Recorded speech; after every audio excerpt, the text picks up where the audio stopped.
27 നക്ഷത്രങ്ങളിൽ ഏറ്റവും ശക്തമായ spirit transmission പവറുള്ള നക്ഷത്രങ്ങളിൽ ഒന്നാണ് കാർത്തിക. പേര് സ്പിരിറ്റ് ട്രാൻസ്മിഷൻ സൂപ്പർ പവറായിട്ട് കാർത്തിക നക്ഷത്ര ജാതരായിട്ടുള്ളവരുടെ പവറായിട്ട് പറയുന്ന പേര് ദഹനാത്മക ശക്തി എന്നാണ്. ഇത് ഒരു 21 ടൈംസ് ഡെയിലി രാവിലെ നിങ്ങൾ ചെയ്തു കഴിഞ്ഞാൽ നിങ്ങളുടെ ഒരു ഇന്നർ പവർ ഉണരും. അതായത് നിങ്ങളുടെ പഞ്ചഭൂതങ്ങളിൽ അഗ്നി നിങ്ങളിൽ ഉണരും. അഗ്നി ഉണർന്ന ഒരു വ്യക്തിയിൽ ഒരിക്കലും ഒരു ഇംപ്യൂരിഫിക്കേഷൻ വരില്ല എന്നാണ് യോഗശാസ്ത്രം, തന്ത്രശാസ്ത്രം, മന്ത്രശാസ്ത്രം എല്ലാം പറയുന്നത്. അങ്ങനെ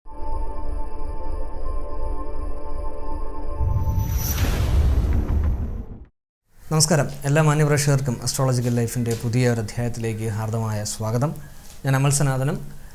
നമ്മൾ 27 നക്ഷത്ര ജാതരായിട്ടുള്ള വ്യക്തികളുടെ സ്പിരിച്വൽ ട്രാൻസ്മിഷൻ ബേസ് ചെയ്തിട്ട് അവരുടെ ഉള്ളിൽ ഉറങ്ങിക്കിടക്കുന്ന, ഓരോരുത്തരുടെയും ഉള്ളിൽ ഉറങ്ങിക്കിടക്കുന്ന ഒരു സൂപ്പർ പവറിനെ എപ്രകാരം ഉണർത്താം, അതെന്താണ് എന്നൊക്കെ ഉള്ളതിനെക്കുറിച്ചാണ് നമ്മൾ പറഞ്ഞുകൊണ്ടിരുന്നത്. കഴിഞ്ഞ അധ്യായത്തിൽ നമ്മൾ പറഞ്ഞു നിർത്തിയത് ഭരണനക്ഷത്ര ജാതരായിട്ടുള്ള വ്യക്തികൾക്ക് അവരിൽ ഉറങ്ങിക്കിടക്കുന്ന അവരുടെ ഇന്നർ സ്പിരിറ്റ് ട്രാൻസ്മിഷൻ, അതിൻ്റെ പവർ എന്താണ് എന്നുള്ളതിനെ കുറിച്ചിട്ടാണ്. ഇന്നത്തെ അധ്യായത്തിൽ കാർത്തിക നക്ഷത്ര ജാതരായിട്ടുള്ള വ്യക്തികൾക്കുള്ള അവരുടെ പ്രത്യേകത, അവരുടെ സ്പിരിച്വൽ ട്രാൻസ്മിഷൻ, അവരുടെ ഒരു ഇന്നർ പവർ എന്തൊക്കെയാണ് എന്നുള്ളതാണ് നമ്മൾ മനസ്സിലാക്കുവാനായിട്ട് പോകുന്നത്. കാർത്തികയെ സംബന്ധിച്ച് 27 നക്ഷത്രങ്ങളിൽ ഏറ്റവും ശക്തമായ സ്പിരിറ്റ് ട്രാൻസ്മിഷൻ പവറുള്ള നക്ഷത്രങ്ങളിൽ ഒന്നാണ് കാർത്തിക. കാർത്തിക നമ്മൾ പൊതുവേ സംസ്കൃതത്തിൽ കൃതിക എന്നാണ് പറയുന്നത്. കൃതിക നക്ഷത്രം എന്നാണ് പറയുന്നത്. സുബ്രഹ്മണ്യ സ്വാമിയുമായിട്ടൊക്കെ ബന്ധപ്പെട്ട് നിൽക്കുന്ന, അത്രയും വളരെ സ്പിരിച്വൽ തലത്തിൽ നിൽക്കുന്ന ഒരു കാർത്തിക നക്ഷത്രം എന്ന് പറയുന്നത്. കാർത്തിക നക്ഷത്രത്തിൻ്റെ നമ്മുടെ ST ഗോഡ് അല്ലെങ്കിൽ സ്പിരിറ്റ് ട്രാൻസ്മിഷൻ ഗോഡായിട്ട് കണക്കാക്കുന്നത് അഗ്നിയാണ്, തീയാണ്. അപ്പോൾ അതിൽ നിന്ന് തന്നെ നിങ്ങൾക്ക് മനസ്സിലാവും ഒരു അസാമാന്യമായ ഫയർ പവറുള്ള ഒരു നക്ഷത്രമാണ് യഥാർത്ഥത്തിൽ കാർത്തിക നക്ഷത്രം എന്ന് പറയുന്നത്. അപ്പോൾ ഭൂരിഭാഗം കാർത്തിക നക്ഷത്ര ജാതരായിട്ടുള്ള വ്യക്തികൾക്കും വളരെ പെട്ടെന്ന് ക്ഷുഭിതരാവുകയും എന്നാൽ വളരെയധികം സ്നേഹം എല്ലാവരോടും കാത്തു സൂക്ഷിക്കുകയും ഒക്കെ ചെയ്യുന്ന നക്ഷത്രമാണ് കാർത്തിക നക്ഷത്രം എന്ന് പറയുന്നത്. ഇവരിൽ അന്തർലീനമായിരിക്കുന്ന ഒരു 3 പ്രധാനപ്പെട്ട കാര്യങ്ങളുണ്ട് അവരുടെ ഒരു സ്പിരിറ്റ് ട്രാൻസ്മിഷൻ പവേഴ്സായിട്ട് ബേസ് ചെയ്ത് പറയുന്നത്. ഒന്ന് പ്യൂരിഫിക്കേഷനാണ്. അതായത് ഏത് കാര്യത്തെയും പ്യൂരിഫൈ ചെയ്തെടുക്കാൻ ഇവരെ കൊണ്ട് സാധിക്കും. എന്ന് വെച്ച് കഴിഞ്ഞാൽ ഏത് പ്രതികൂല സാഹചര്യങ്ങളെയും അനുകൂല സാഹചര്യമാക്കി എടുക്കാൻ കഴിവുള്ള, അതിനനുസരിച്ച് യുക്തിയോടുകൂടി പ്രവർത്തിക്കാൻ കഴിവുള്ള നക്ഷത്ര ജാതരാണ് സ്പിരിറ്റ് ട്രാൻസ്മിഷൻ ബേസ് ചെയ്തിട്ട് കാർത്തിക നക്ഷത്രം എന്ന് പറയുന്നത്. അതുപോലെ കട്ടിങ് അവേ ഓഫ് നെഗറ്റീവ്സ് എന്ന് പറയും. അതായത് എല്ലാ നെഗറ്റീവ്സിനെയും വെട്ടിമുറിക്കാൻ ശേഷിയുള്ള, അത് സ്വന്തം മനസ്സിൽ വരുന്ന സങ്കടകരമായ വസ്തുതകളായിരുന്നാലും അതല്ല മറ്റുള്ളവരെ വളരെ അടുത്ത് പ്രിയപ്പെട്ടവരായി നിൽക്കുന്നവർക്ക് ഉണ്ടാകുന്ന പ്രശ്നങ്ങളെ വളരെ പെട്ടെന്ന് നിയന്ത്രിക്കുവാനും ഒക്കെ കഴിയുന്ന ഒരു നക്ഷത്ര ജാതരായിട്ടുള്ളവരാണ് യഥാർത്ഥത്തിൽ കാർത്തിക നക്ഷത്ര ജാതരായിട്ടുള്ള വ്യക്തികളെന്ന് പറയുന്നത്. അതുപോലെ ഇവരുടെ ഏറ്റവും വലിയൊരു പ്രത്യേകത ഇല്ലൂഷൻസിൻ്റെ പുറകെ പോവാത്തവരാണ് കാർത്തിക നക്ഷത്ര ജാതരായിട്ടുള്ളവരെന്ന് പറയുന്നത്. അവർ ഈ ഒരു മായാലോകത്ത് കൂടിയൊന്നും സഞ്ചരിക്കാനായിട്ട് അവർക്ക് താല്പര്യമൊന്നുമില്ല. റിയാലിറ്റിയിൽ വിശ്വസിക്കുന്നവരാണ് കാർത്തിക നക്ഷത്ര ജാതരായിട്ടുള്ള വ്യക്തികൾ ഭൂരിഭാഗം. കാരണം ഇവരുടെ ഈ നക്ഷത്രത്തിൻ്റെ ഒരു സ്പിരിറ്റ് ട്രാൻസ്മിഷൻ പവറായിട്ട് ഞാൻ നേരത്തെ പറയുന്നത് ഫയറിനെയാണ്, അഗ്നിയാണ്. അഗ്നി പ്യൂരിഫിക്കേഷൻ്റെ സിമ്പലാണ്. എന്തും അഗ്നിയിൽ ദഹിക്കപ്പെടും. അതുകൊണ്ട് തന്നെ ഇവരുടെ സൂപ്പർ പവറിനെ പറയുന്ന പേര്, സ്പിരിറ്റ് ട്രാൻസ്മിഷൻ സൂപ്പർ പവറായിട്ട് കാർത്തിക നക്ഷത്ര ജാതരായിട്ടുള്ളവരുടെ വ്യക്തികളുടെ പവറായിട്ട് പറയുന്ന പേര് ദഹനാത്മക ശക്തി എന്നാണ്. അത് എന്തിനേയും ദഹിപ്പിക്കുവാനുള്ള കഴിവ് ഇവരിൽ ഉണ്ടെന്നുള്ളതാണ്. ഏത് നെഗറ്റീവ്സിനെയും ഏത് പ്രതികൂല വിഷയങ്ങളെയും ഇവർക്ക് എരിച്ചു കളഞ്ഞ് മുമ്പോട്ട് പോകുവാൻ സാധിക്കും. അതുപോലെ ശുദ്ധ ഹൃദയരാണ് കാർത്തിക നക്ഷത്ര ജാതരായിട്ടുള്ളവർ. കൊള്ളേണ്ടതിനെ കൊള്ളുകയും കളയേണ്ടതിനെ കളയുകയും ചെയ്യുന്നവരാണ് ഈ നക്ഷത്രം. സ്പിരിറ്റ് ട്രാൻസ്മിഷൻ ബേസ് ചെയ്ത് പറഞ്ഞാലും അല്ലാതെ പൊതുവേ കാർത്തിക നക്ഷത്രത്തിൻ്റെ ഫലമായിരുന്നാലും ഇതൊക്കെ അതിൽ വരുന്ന കാര്യങ്ങൾ തന്നെയാണ്. പിന്നെ ഉള്ള ഏറ്റവും പ്രധാനപ്പെട്ട കാര്യം സുബ്രഹ്മണ്യ സ്വാമിയുമായി റിലേറ്റഡ് ആയിട്ട് നിൽക്കുന്ന ഒരു നക്ഷത്രമാണ് കാർത്തിക നക്ഷത്രം എന്നുള്ളതാണ്. സുബ്രഹ്മണ്യ സ്വാമി നമ്മൾ പറയുന്നത് പല ഭാവങ്ങളിലാണ് അദ്ദേഹത്തിന് നമ്മൾ കണക്കാക്കി വരുന്നത്. ഇപ്പോൾ കൃതികാദേവികൾ എടുത്തു വളർത്തിയ പുത്രനായിട്ട്, ഷൺമുഖനായിട്ട് നമ്മൾ കണക്കാക്കി വരുന്നുണ്ട്. 6 മുഖങ്ങളോട് കൂടിയ സുബ്രഹ്മണ്യ സ്വാമിയെ നമ്മൾ അവിടെ കണക്കാക്കുന്നുണ്ട്. ദേവസേനാപതിയായിട്ടുള്ള ഭാവത്തിൽ കണക്കാക്കുന്നുണ്ട്. വള്ളിയെയും ദേവയാനിയും ഒക്കെ വിവാഹം കഴിച്ചു നിൽക്കുന്ന സമയത്ത് കല്യാണ രൂപനായി കണക്കാക്കുന്നുണ്ട്. ജ്ഞാനം, അറിവിൻ്റെ ഈശ്വരനായി കണക്കാക്കുന്നുണ്ട്. അധികം പറയേണ്ട ഈ ജ്യോതിഷത്തിൻ്റെയും ആസ്ട്രൽ പരമായിട്ടുള്ള വസ്തുതകളുടെയും ഒക്കെ കോസ്മിക് പവേഴ്സിൻ്റെ മുഴുവൻ ഗുരുസ്ഥാനീയനായി കണക്കാക്കുന്നത് സുബ്രഹ്മണ്യ സ്വാമിയാണ്. ജ്യോതിഷത്തിൻ്റെ ഉപജ്ഞാതാവ് പോലും സുബ്രഹ്മണ്യ സ്വാമിയാണ്. അതുപോലെ നമ്മൾ അല്ലാതെ സയൻറ്റിഫിക് ആയിട്ടുള്ള കാര്യങ്ങൾ എടുത്താൽ തന്നെയും സുബ്രഹ്മണ്യന് ഇപ്പോൾ ഇന്ത്യൻ പാരാസൈക്കോളജി ബേസ് ചെയ്തിട്ടൊക്കെ പറഞ്ഞു കഴിഞ്ഞാൽ സുബ്രഹ്മണ്യനാണ് ആദിമ ഗുരുവായിട്ട് കണക്കാക്കുന്നത് സുബ്രഹ്മണ്യ സ്വാമിയാണ്. ദക്ഷിണാമൂർത്തി സുബ്രഹ്മണ്യ സ്വാമി ആദിപരാശക്തിയായ, അതായത് ഏറ്റവും കൂടുതലായിട്ട് കണക്കാക്കുന്നത് മാതംഗി ഭാവത്തിലുള്ള പരാശക്തിയാണ് കണക്കാക്കുന്നത്. ഇങ്ങനെ അതുപോലെ വിദ്യാശാസ്താവ്, ശാസ്താവിൻ്റെ ഒരു ഭാവമുണ്ട് വിദ്യാശാസ്താവ് എന്ന് പറഞ്ഞിട്ട്. അത് അധികം അങ്ങനെ പലയിടങ്ങളിൽ നമ്മൾ കാണാറില്ല. പക്ഷേ ബാലഭാവത്തിലുള്ള ശാസ്താവ് ഇരിക്കുന്നിടത്തെല്ലാം വിദ്യാമൂർത്തിയാണെന്നാണ് സങ്കല്പിക്കുന്നത്. ഒരു ഉദാഹരണമാണ് കുളത്തുപുഴ ശ്രീധർമ്മശാസ്താ ക്ഷേത്രം. ബാലഭാവത്തിലാണ്. തിരുവനന്തപുരം ജില്ലയിൽ കുളത്തുപുഴ എന്നുള്ള സ്ഥലത്താണ് കുളത്തുപുഴ ബാലശാസ്താവ് ക്ഷേത്രം എന്ന് പറയുന്നത്. അവിടെ വിദ്യാസ്വരൂപനായിട്ടാണ് ശാസ്താവിനെ കുടിയിരുത്തിയിരിക്കുന്നത്. അത് ബാലസ്വരൂപനാണ്. അറിവിൻ്റെ, ജ്ഞാനത്തിൻ്റെ ഉറവിടമായിട്ടും അതുപോലെ തന്നെ ഈ നമ്മുടെ ആത്മാവിനെ പ്രചോദിപ്പിക്കുന്ന ശക്തി സ്രോതസ്സായിട്ടൊക്കെയാണ് അവിടുത്തെ താന്ത്രിക രീതികൾ, ക്ഷേത്രതാന്ത്രിക രീതികളൊക്കെ കുളത്തുപുഴ ചെയ്തു പോകുന്നത്. സുബ്രഹ്മണ്യ സ്വാമിയുടെ പ്രത്യേകത, ബാലഭാവത്തിലുള്ള സുബ്രഹ്മണ്യ സ്വാമിയാണ് ഇവിടെ സ്പിരിറ്റ് ട്രാൻസ്മിഷൻ ബേസ് ചെയ്ത് കാർത്തിക നക്ഷത്ര ജാതരായിട്ടുള്ളവർ കൂടുതലും ഫോക്കസ് ചെയ്യേണ്ടത്. അതായത് ബാലസുബ്രഹ്മണ്യൻ്റെ ഏറ്റവും വലിയ പ്രത്യേകത നേരത്തെ പറഞ്ഞിട്ടുണ്ട്, വാശിയുടെ അങ്ങേ അറ്റമാണ്.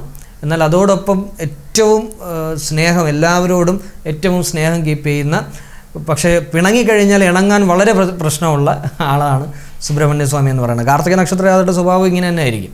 വളരെ പെട്ടെന്ന് ഇണങ്ങും, വളരെ പെട്ടെന്ന് ചെറിയ കാര്യങ്ങൾക്ക്, നിസ്സാരമായ കാര്യങ്ങൾക്ക് മാറി നിൽക്കും, പിണങ്ങി നിൽക്കും, വീണ്ടും അവരുടെ അടുത്തേക്ക് വരും. പിന്നെ നമ്മളൊന്ന് തൊഴുത് വണങ്ങി മാപ്പൊക്കെ പറഞ്ഞാലേ ഇത് കുറച്ചെങ്കിലും കേൾക്കത്തുള്ളൂ കാർത്തിക നക്ഷത്ര ജാതര. അങ്ങനെ ഒരു പ്രത്യേകത കൂടി അവർക്കുണ്ട്.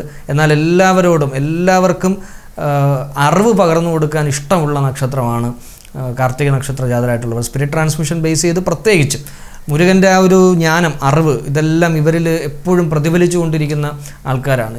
അതുപോലെ സുന്ദരന്മാരും സുന്ദരിമാരും ഒക്കെ ആയിരിക്കും കാർത്തിക നക്ഷത്ര ജാതരായിട്ടുള്ള ഭൂരിഭാഗം പേര്. ഈ ദൈവസങ്കല്പങ്ങളിൽ, പ്രത്യേകിച്ചും സനാതനധർമ്മത്തിൽ, ഈശ്വരീയ സങ്കല്പങ്ങളിൽ ഏറ്റവും സുന്ദരനായിട്ടുള്ള ദേവനായി കണക്കാക്കുന്നത് സുബ്രഹ്മണ്യ സ്വാമിയാണ്, മുരുകനെയാണ്. എന്നുവെച്ചാൽ മറ്റ് ദേവതകൾ സുന്ദരന്മാരല്ല കേട്ടോ അതിൻ്റെ അർത്ഥം. പക്ഷേ ഒരു ക്യൂട്ട്നെസ് കൂടുതലുള്ളൊരു ദേവനായിട്ടാണ് സുബ്രഹ്മണ്യ സ്വാമിയെ കണക്കാക്കുന്നത്. ഒരു ക്യൂട്ട്നെസ്, അതുപോലെ വളർന്നു കഴിഞ്ഞപ്പോഴും അതേ ക്യൂട്ട്നെസ് പുള്ളിക്കുണ്ട് എന്നുള്ളത് കൂടി ഒരു പ്രത്യേകതയാണ്.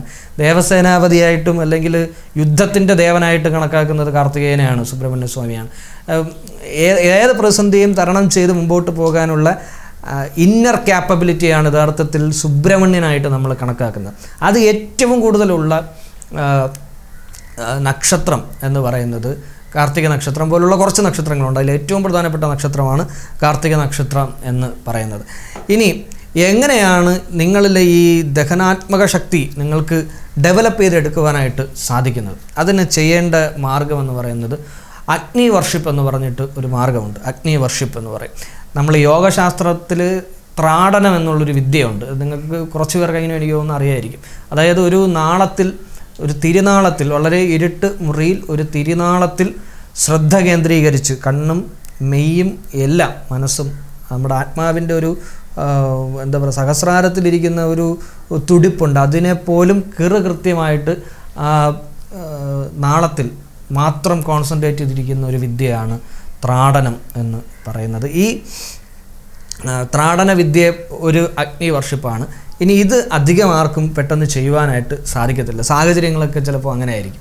അവിടെ നിങ്ങൾ ചെയ്യേണ്ട കാര്യമെന്ന് പറയുന്നത്, നിങ്ങളുടെ 2 കൈകൾ, കാർത്തിക നക്ഷത്രജാതർ പ്രത്യേകിച്ചും ഇത് ചെയ്യേണ്ട കാര്യമാണ്. നിങ്ങളുടെ 2 കൈകളും നിങ്ങൾ ഈ രീതിയിൽ കൂട്ടിപ്പിടിക്കുക. അതായത് നിങ്ങളുടെ ചൂണ്ടുവിരൽ മുന്നിലേക്കും ബാക്കി വിരലുകളെല്ലാം ഇങ്ങനെ താഴോട്ടും, തള്ളവിരൽ 2ഉം ഇങ്ങനെ ക്രോസ് ചെയ്തും പിടിക്കുക. ഇങ്ങനെ പിടിച്ചതിന് ശേഷം നിങ്ങൾക്ക് ഇത് നെഞ്ചിനോട് ചേർത്ത് വയ്ക്കും. അതായത് നിങ്ങളുടെ ഈ തള്ളവിരലിൻ്റെ ഈ ഭാഗം നെഞ്ചിനോട് മുട്ടി നിൽക്കുന്ന രീതിയിൽ ചെയ്ത് വളരെ സിമ്പിളായിട്ട് പിടിക്കാവും. ഇറുക്കി നെഞ്ചിലിങ്ങനെ പിടിക്കുകയും ചെയ്തു. കാരണം ഇവിടെ ഒരു മർമ്മസ്ഥാനമുണ്ട്, സ്വന്തമായിട്ട് മർമ്മത്തിൽ കുത്തി ചാവേണ്ടി വരും. അതുകൊണ്ട് ഇത് സിമ്പിളായിട്ട് പിടിക്കുക. പിടിച്ചതിന് ശേഷം നിങ്ങൾക്ക് സുബ്രഹ്മണ്യ സ്വാമിയുടെ ഏതെങ്കിലും ഒരു മൂലമന്ത്രമോ ഇനി അതുമല്ല നിങ്ങൾക്ക് മന്ത്രങ്ങളൊന്നും തന്നെ അറിയത്തില്ലെങ്കിൽ നിങ്ങളിത് ഇതിങ്ങനെ പിടിച്ചതിന് ശേഷം ഈ രീതിക്ക് പിടിക്കുക. ശ്വാസം വലിച്ചെടുക്കുമ്പോൾ അതിനോടൊപ്പം ഈ വിരൽ മുകളിലോട്ടാക്കുക. അതായത് ഇതിങ്ങനെ ഫോക്കസ് ചെയ്യുക. വളരെ സാധാരണ പറഞ്ഞാൽ വളരെ സിമ്പിളായിട്ട് ഇവിടെ തൊടാവൂ. ഇല്ലയെന്നുണ്ടെങ്കിൽ ശ്വാസം എടുക്കുന്ന സമയത്ത് ശ്വാസം ബ്ലോക്ക് ആവും. അതുകൊണ്ട് വളരെ സിമ്പിളായിട്ട് പിടിച്ചിരിക്കുക. എന്നിട്ട് പതിയെ ശ്വാസം വിടുമ്പോൾ തിരിച്ച് അതേ പൊസിഷനിൽ കൊണ്ടുവരിക, താഴോട്ടാക്കുക. ഇത് ഒരു 21 ടൈംസ് ഡെയിലി രാവിലെ നിങ്ങൾ ചെയ്തു കഴിഞ്ഞാൽ നിങ്ങളുടെ ഒരു ഇന്നർ പവർ ഉണരും. അതായത് നിങ്ങളുടെ പഞ്ചഭൂതങ്ങളിൽ അഗ്നി നിങ്ങളിൽ ഉണരും. അഗ്നി ഉണർന്ന ഒരു വ്യക്തിയിൽ ഒരിക്കലും ഒരു ഇംപ്യൂരിഫിക്കേഷൻ വരില്ല എന്നാണ് യോഗശാസ്ത്രം, തന്ത്രശാസ്ത്രം, മന്ത്രശാസ്ത്രം എല്ലാം പറയുന്നത് അങ്ങനെയാണ്. കാരണം അഗ്നിയാണ് ആദ്യത്തെ ദേവസങ്കല്പമായി വേദങ്ങൾ പോലും ഋഗ്വേദം തുടങ്ങുന്നത് തന്നെ അഗ്നിമീളെ പുരോഹിതം എന്ന് പറഞ്ഞാൽ അഗ്നിക്ക് താഴെയാണ് ബാക്കിയുള്ള എല്ലാ കാര്യങ്ങളും വരുന്നത്. അപ്പം അഗ്നിമീളെ പുരോഹിതം എന്നാണ്. പുരോഹിതന്മാരുടെ പുരോഹിതനായിട്ടാണ് അഗ്നിയെ സ്തുതിച്ചുകൊണ്ടാണ് തുടങ്ങുന്നത്. അതൊക്കെ ഏത് വസ്തുതകളായിട്ട് അല്ലെങ്കിൽ ഏത് ആചാരങ്ങൾ നമ്മളെടുത്താലും സാക്ഷി അഗ്നിയാണ്. കാരണം അഗ്നി ഇരിക്കുന്നിടത്ത് ഇംപ്യൂരിഫിക്കേഷൻ ഉണ്ടാവില്ല, അവിടെ എല്ലാം പ്യൂരിഫൈഡ് ആയിരിക്കും എന്നുള്ളതാണ് ഏറ്റവും വലിയ പ്രത്യേകത. അത് സയൻറ്റിഫിക്കലി തെളിയിക്കപ്പെട്ടിട്ടുണ്ട് കേട്ടോ. പ്യൂരിഫിക്കേഷൻ ഓഫ് അഗ്നി on basis of scientific studies എന്നുള്ളൊരു തിയറി ഉണ്ട്. അതിനെക്കുറിച്ചുള്ളൊരു പഠനമുണ്ട്. നിങ്ങളത് വേണമെങ്കിൽ ഓർത്ത് വെച്ചോളൂ. ഇൻ്റർനെറ്റിൽ അവൈലബിൾ ആണെന്നാണ് എനിക്ക് തോന്നുന്നത്. എന്തായാലും ഒന്ന് സെർച്ച് ചെയ്ത് നോക്കുക. നിങ്ങൾക്ക് വളരെ കൂടുതലായിട്ടുള്ള കാര്യങ്ങൾ അതിൽ നിന്ന് മനസ്സിലാക്കുവാനായിട്ട് സാധിക്കും. അപ്പോൾ ഈ ഒരു കാര്യം നിങ്ങൾക്ക് സ്ഥിരമായി നിങ്ങൾക്ക് ചെയ്യുവാൻ സാധിച്ചു കഴിഞ്ഞാൽ നിങ്ങളുടെ ഒരു ബൗദ്ധിക ശേഷി ഉണരും, നിങ്ങളുടെ ആത്മീയ തലം ഉണരും, നിങ്ങളുടെ ദഹനാത്മക ശക്തി ഉണർന്ന് വരും. അങ്ങനെ വരുമ്പോൾ നിങ്ങൾക്ക് ചുറ്റുമുള്ള നിങ്ങളുടെ സുഹൃത്തുക്കളായിക്കൊള്ളട്ടെ, നിങ്ങൾക്ക് ചുറ്റുമുള്ള അറ്റ്മോസ്ഫിയർ ആയിക്കൊള്ളട്ടെ, ഏത് കാര്യങ്ങൾക്കും ഒരു നല്ല പ്യൂരിഫിക്കേഷൻ ഉണ്ടാകുന്നത് നിങ്ങൾക്ക് കാണുവാനായിട്ട് സാധിക്കും. അതായത് നിങ്ങളുടെ പ്രസൻസ് എല്ലായിടത്തും നന്മയുണ്ടാക്കും. ഒറ്റ വാക്കിൽ പറഞ്ഞാൽ അതാണ് കാര്യം. നിങ്ങളുടെ പ്രസൻസ്, നിങ്ങളുടെ സംസാരത്തിലൂടെ, നിങ്ങളുടെ പ്രവൃത്തിയിലൂടെ എല്ലാവർക്കും നന്മ നിങ്ങൾക്ക് പ്രദാനം ചെയ്യുവാൻ സാധിക്കും. നല്ല പോസിറ്റീവ് റൈസ് അവരിലേക്ക് എത്തിക്കാൻ സാധിക്കും. ചുരുക്കി പറഞ്ഞാൽ നിങ്ങളറിയാതെ നിങ്ങളൊരു ഒരു സുബ്രഹ്മണ്യനായി മാറും. അതാണ് അതിൻ്റെ ഏറ്റവും വലിയ പ്രത്യേകത. ആ ഒരു രീതിയിലേക്ക് നിങ്ങൾക്ക് പോകാൻ സാധിക്കും. വളരെ ശ്രദ്ധിച്ച് ഈ പറഞ്ഞ കാര്യം ചെയ്യണം. ഞാൻ എടുത്തെടുത്ത് പറയുന്നതിന് കാരണമുണ്ട്. ഒരു കാരണവശാലും നിങ്ങളിവിടെ പ്രസ് ചെയ്യരുത്. സിമ്പിളായിട്ട് വേണം വയ്ക്കുവാനായിട്ട്. സിമ്പിളായിട്ട് വെച്ച് ചെയ്യുക. അങ്ങനെ ചെയ്ത് ഒരു 21 ടൈംസ് നിങ്ങൾ breathe in and breathe out ഇങ്ങനെ ചെയ്ത് 21 ടൈംസ് ചെയ്യുക. രാവിലെ ചെയ്താൽ അത്രയും നല്ലത്. രാവിലെ ഭക്ഷണം കഴിക്കുന്നതിന് മുൻപ് ചെയ്യുന്നതാണ് ഏറ്റവും നല്ലത്.